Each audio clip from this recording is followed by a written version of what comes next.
નમસ્કાર વિદ્યાર્થી મિત્રો, ફરી એકવાર આપનું હાર્દિક સ્વાગત છે ઋષિકા એકેડમીના યુટ્યુબ ચેનલ પર. આપણી આ યુટ્યુબ ચેનલ FFW, MPSW મુખ્ય સેવાની પરીક્ષાની તૈયારી કરતા વિદ્યાર્થીઓ માટે છે. અગાઉ આપણે સુરત મહાનગરપાલિકા વિશેના માહિતીના મોડલ પેપર 1 જોયું. તો ચાલો આજે આપણે સુરત માહિતી વિશેના મોડલ પેપર 2 જોઈશું. તમે અમારી ચેનલ પર જો નવા હોવ તો અગાઉનો SMCના મોડલ પેપર 1નો વિડીયો જો તમે ન જોયો હોય તો તમે અમારી ચેનલને ચેકઆઉટ કરી પહેલો મોડલ પેપર 1નો વિડીયો જોઈ લેજો. હવે એક મહત્વની નોંધ કે આપણે જે સુરત મહાનગરપાલિકાની માહિતી વિશેના વિડીયો તૈયાર કર્યા છે તે હાલ પૂરતા તો FFW બહેનો માટે જ છે, પરંતુ એવું નથી કે આ વિડીયો ફક્ત FFW બહેનોને જ કામમાં આવે, પરંતુ સુરતની આવનારી કોઈ પણ એક્ઝામ માટે આ વિડીયો મહત્વના છે. તો ચાલો હવે આપણે આજના મોડલ પેપર 2ની શરૂઆત કરીએ. Question number 1. SMCની ફાયર બ્રિગેડની સેવા માટેનો ઇમરજન્સી નંબર કયો છે? તો ફાયર બ્રિગેડની ઇમરજન્સી નંબર 101 છે. Question number 2. સુરતમાં ગોપી તળાવનું નવીનીકરણ SMC દ્વારા કયા વર્ષમાં પૂર્ણ કરવામાં આવ્યું હતું? તો 2015માં. Question number 3. SMCના ટાઉન પ્લાનિંગ વિભાગનું મુખ્ય કાર્ય શું છે? SMCના ટાઉન પ્લાનિંગનું મુખ્ય કાર્ય શું છે? તો શહેરનો વ્યવસ્થિત વિકાસ અને ટીપી સ્કીમ બનાવી. ચોથો ક્વેશ્ચન. સુરત શહેર કયા ઉદ્યોગ માટે વિશ્વભરમાં સિલ્ક સિટી તરીકે જાણીતું છે? તો ટેક્સટાઇલ ઉદ્યોગ માટે. પાંચમો ક્વેશ્ચન. સુરત મહાનગરપાલિકા દ્વારા સંચાલિત ડચ ગાર્ડન કયા વિસ્તારમાં આવેલું છે? તો ડચ ગાર્ડન નાનપુરામાં આવેલું છે. Question number 6. Sardar Vallabhbhai Patel museum સુરતના કયા વિસ્તારમાં આવેલું છે? તો સરદાર વલ્લભભાઈ પટેલ મ્યુઝિયમ સુરતમાં મોગલીસરામાં આવેલું છે. Question number 7. સુરત મહાનગરપાલિકા દ્વારા કઈ જગ્યાએ રિસાયકલ વોટર શુદ્ધ કરેલું પાણીનો ઉદ્યોગ વેચવામાં આવે છે? તો પાંડેસરા અને સચિન GIDCમાં. આઠમો ક્વેશ્ચન. સુરતમાં તાપી નદી પરનો હોપ બ્રિજ જે હવે ઐતિહાસિક સ્મારક છે તે કયા વર્ષમાં બન્યું હતું? તો 1877માં. Question number 9. SMC દ્વારા આઉટગ્રોથ વિસ્તારો નવા ભળેલા ગામોમાં કઈ પદ્ધતિથી વિકાસ કરવામાં આવે છે? તો ટીપી રધભીમ town planning. Question number 10. Surat મહાનગરપાલિકામાં નાયબ કમિશનર કે આરોગ્ય તરીકે કોની નિમણૂક થાય છે? સુરત મહાનગરપાલિકામાં નાયબ કમિશનર તરીકે કોની નિમણૂક થાય છે? તો લાયક તબીબી અધિકારીની. Question number 11. સુરતના કયા બ્રિજને કેબલ સ્ટેડ બ્રિજ તરીકે ઓળખવામાં આવે છે? તો પંડિત દીનદયાળ ઉપાધ્યાય બ્રિજને કેબલ સ્ટેડ બ્રિજ તરીકે ઓળખવામાં આવે છે. 12મો ક્વેશ્ચન. સુરત શહેરને ઝીરો ડ્રાફ્ટ સિટી બનાવવા માટે SMC કોની સાથે મળીને કામ કરે છે? તો વર્લ્ડ બેંક સાથે મળીને કામ કરે છે. 13મો ક્વેશ્ચન. SMC દ્વારા સંચાલિત એનર્જી સેક્ટરમાં સુરત ભારતમાં કયા નંબરે છે? તો સોલર અને વિન્ડ એનર્જીમાં અગ્રેસર છે. 14મો ક્વેશ્ચન.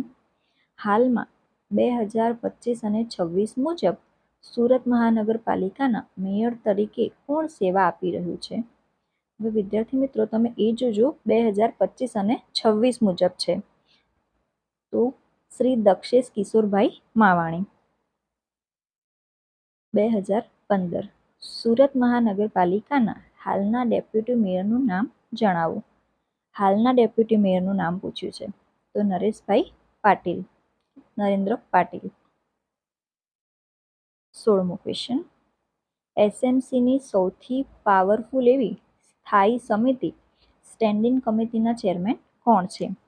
તો શ્રી રાજન બકુલચંદ્ર પટેલ. 17મો ક્વેશ્ચન. સુરત મહાનગરપાલિકામાં શાસક પક્ષના નેતા તરીકે કોણ કાર્યરત છે? તો શ્રીમતી શશીબેન ત્રિપાઠી. 18મો ક્વેશ્ચન. સુરત મહાનગરપાલિકામાં હાલમાં વિરોધ પક્ષના નેતા કોણ છે? તો કુંદન તોલિયા. 19મો ક્વેશ્ચન. 17 જુલાઈ 2025ના રોજ સુરતને સ્વચ્છતા ક્ષેત્રે કયું પ્રતિષ્ઠિત રેટિંગ સર્ટિફિકેટ મળ્યું છે? તો 7 star garbage free city GFC. 20મો ક્વેશ્ચન. નવેમ્બર 2025માં સુરતને જળ સંરક્ષણ માટે કયો મહત્વનો એવોર્ડ એનાયત કરવામાં આવ્યો છે? તો પ્રથમ જલ સંચય જન ભાગીદારી GSGB એવોર્ડ. 21મો ક્વેશ્ચન. સપ્ટેમ્બર 2025માં જાહેર થયેલા સ્વચ્છ વાયુ સર્વેક્ષણ 2025માં સુરતનો ક્રમ કયો રહ્યો હતો? તો 3જા સ્થાને. 22મો ક્વેશ્ચન.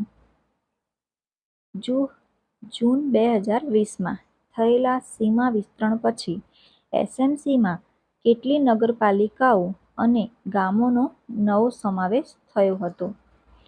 તો 2 નગરપાલિકાઓ અને 27 ગામોનો. 23મો ક્વેશ્ચન.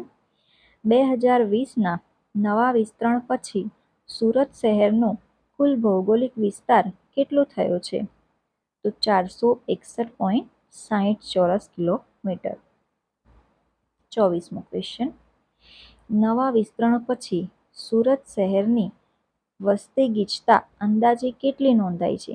નો જવાબ છે 10,052 વ્યક્તિ પ્રતિ ચોરસ કિલોમીટર. 25મો ક્વેશ્ચન.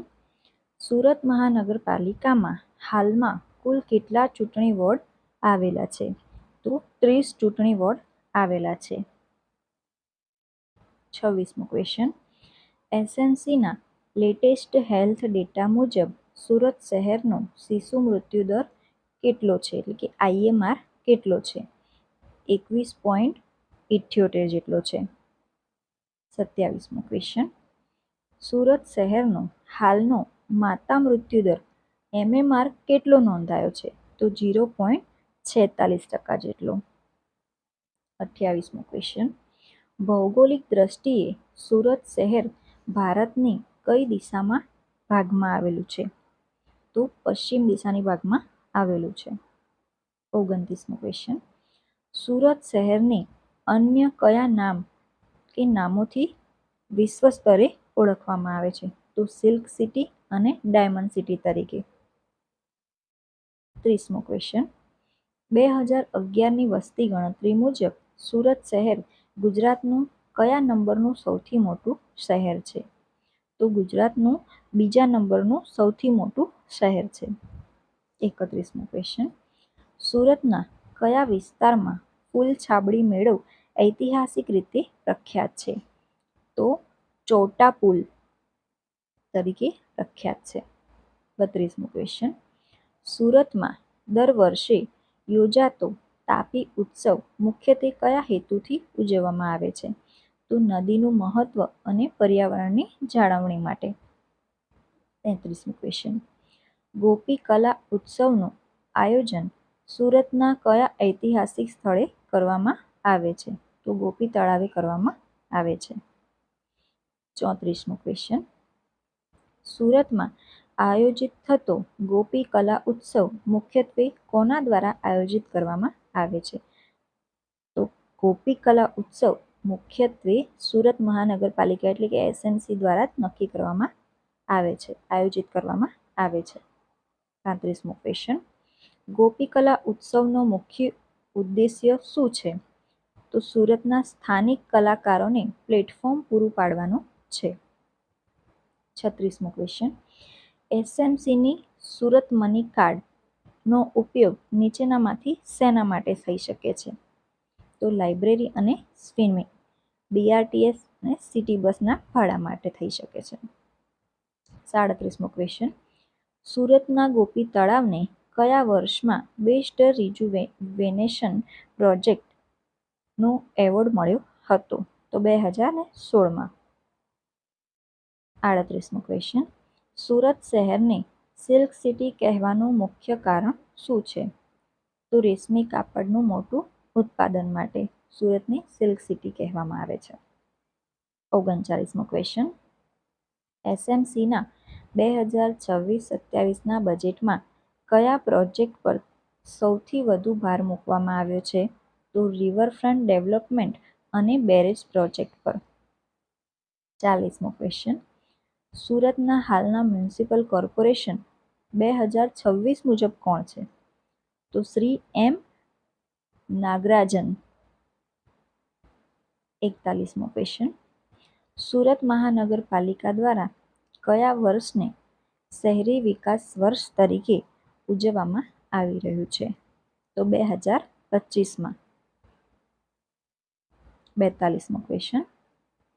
એસએમસી દ્વારા તાપી નદી પર કઈ જગ્યાએ મહત્વાકાંક્ષી બારેજ પ્રોજેક્ટનું કામ શરૂ કરવામાં આવ્યું છે? તો રાંદેર કતારગામમાં. 43મો ક્વેશ્ચન.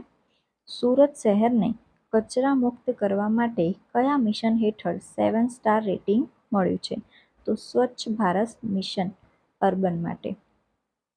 44મો ક્વેશ્ચન. એસએમસી દ્વારા સંચાલિત બાયોમેડિકલ વેસ્ટ ટ્રીટમેન્ટ ફેસિલિટી કયા નામે ઓળખાય છે? તો એસ્ક્લેર બાયોમેડિકલ વેસ્ટ. 45મો ક્વેશ્ચન. સુરત મહાનગરપાલિકાના હેલ્થ વિભાગના મુખ્ય કાર્યોમાં કોનો સમાવેશ થાય છે? તો પ્રિવેન્ટિવ એટલે કે અટકાયતી અને ક્યુરેટિવ એટલે સારવારલક્ષી અને પ્રમોટિવ. 46મો ક્વેશ્ચન. સુરત શહેરમાં door to door garbage collection system કયા વર્ષથી અમલમાં છે? તો 2004થી અમલમાં છે. 47મો ક્વેશ્ચન. એસએમસી દ્વારા સ્લમ અપગ્રેશન ઝૂંપડપટ્ટી સુધારણા માટે કયો મુખ્ય લક્ષ્યાંક રાખવામાં આવ્યો છે? તો સિટી વિધાઉટ સ્લમ કે ઝૂંપડપટ્ટી મુક્ત શહેર. 48મો ક્વેશ્ચન. સુરત મહાનગરપાલિકાની સત્તાવાર વેબસાઇટનું એડ્રેસ કયું છે?